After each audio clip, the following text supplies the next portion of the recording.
भगवते वासुदेवाय।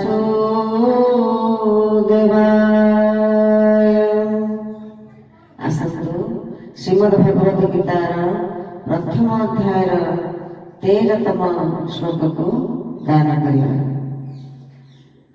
ततः शङ्खाश्च भैर्यश्च प्रणमानकगोमुखः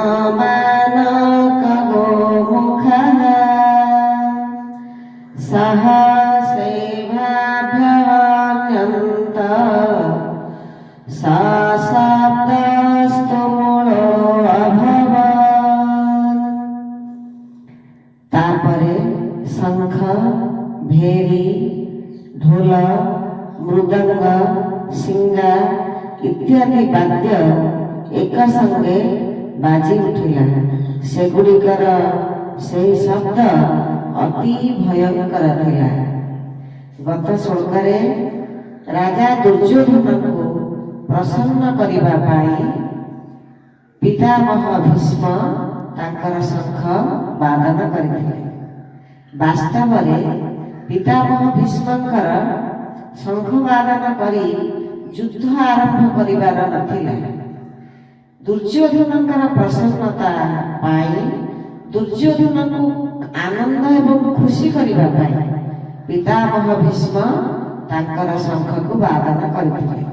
किंतु जेहेतु पितामह भीष्म गोटे पक्षर मुख्य थिले बा सेना नायक थिले, तांकर से शब्द को बा तांकर से शंख वादन को युद्धर आरंभ बोली समस्ते मानि नेले।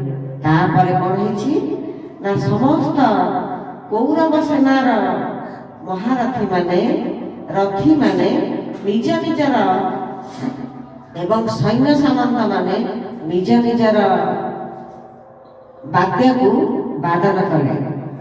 किए शंख, भेरी, मृदंग, सिंगा एक संगे सबू किछि बजै थिले। एथिरु प्रमाणित हेउछि जे कौरव माने केते आग्रही थिले युद्ध ପାଇଁ। कौरवर सेना माने बा कौरव सेना समस्ते युद्ध ପାଇଁ अत्यंत आग्रही थिले। पितामह भीष्म तांकर शंख वादन करू करू सेनार समस्ते निज निजर वाद्य बजेइबाकू लागिले एवं सेही वाद्यर शब्दरे प्रकम्पित होई उठिला सारा कुरुक्षेत्र। तापर कोन हेछि ना 14तम श्लोक रे हेछि ततः सतहर जुक्तेर महती शनने स्थितो माधवः पाण्डव सैदो दिव्यो शंखो प्रदद्मतु। तापर कोन हेछि ना पांडव सेनारे मुख्य भाव में श्री मधुसूदन, श्री केशव, श्री कृष्ण शंख वादन करछन्ति एवं ताका सहित अर्जुन मध्य शंख वादन करछन्ति।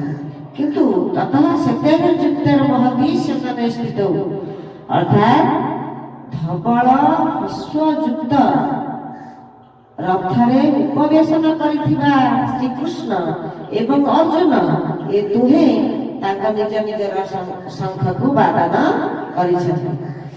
एठारे प्रभु को तांकर जेहेतु प्रतिपक्ष रे से थिले गोटे पक्ष तांकर शब्द बा तांकर वीर वाद्य जते बेले वादन आरंभ करदेले सेते बेले अन्य पक्षर सेना बा सेना नायक निश्चित भाव में वादन करने को बाध्य। एठारे आमको मानि नेबाकू पड़िबो जे देखंतु अन्याय आ अधर्म असत्यर पथ सेमाने अति चंचल मन होइथांती एवं अति उत्फुल्लित भाव में से युद्धटा को आरंभ करूछंती। सेमाने समस्ते भाबुछंती आमे अचिरे ए युद्ध को विजय करिजिबु, किंतु वास्तव में ବିଜୟଶ୍ରୀକୁ ସେହି ମଣ୍ଡନ କରେ ଯେ ଶାନ୍ତ ଧୀର ନମ୍ର ଏବଂ ଆରମ୍ଭରେ ସେ କିଛି ବି କରିନଥାଏ। ଆପଣମାନେ ଦେଖିବେ ଆମ ଗାଁ ଗହଳି ଜୀବନରେ ଦୁଇ ପକ୍ଷ ଥିବେ। ଯୋଉ ପକ୍ଷଟି ଦେଖିବେ ନିରୀହ ଥିବ, ଶାନ୍ତ ଥିବ, ଭଦ୍ର ଥିବ, ନମ୍ର ଥିବ, ସେ ଆରମ୍ଭ କିଛି କରେ ନାହିଁ। ଅନ୍ୟ ପକ୍ଷ ଆରମ୍ଭ କରିଥାଏ, ସେ ତାକୁ ଶେଷ ହିଁ କରିଥାଏ। ଆସନ୍ତୁ ଏହି ପରିପ୍ରେକ୍ଷୀରେ এই গুরুଙ୍କ ବିଷୟରେ ଏକ ଭଜନ ଗାନ କରିବା। ଜୟ ଶ୍ରୀକୃଷ୍ଣ, ଜୟ ଶ୍ରୀକୃଷ୍ଣ।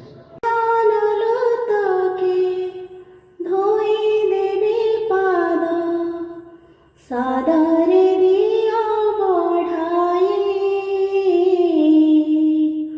आशा गुरु आशा धाई आशा गुरु आशा धाई आशा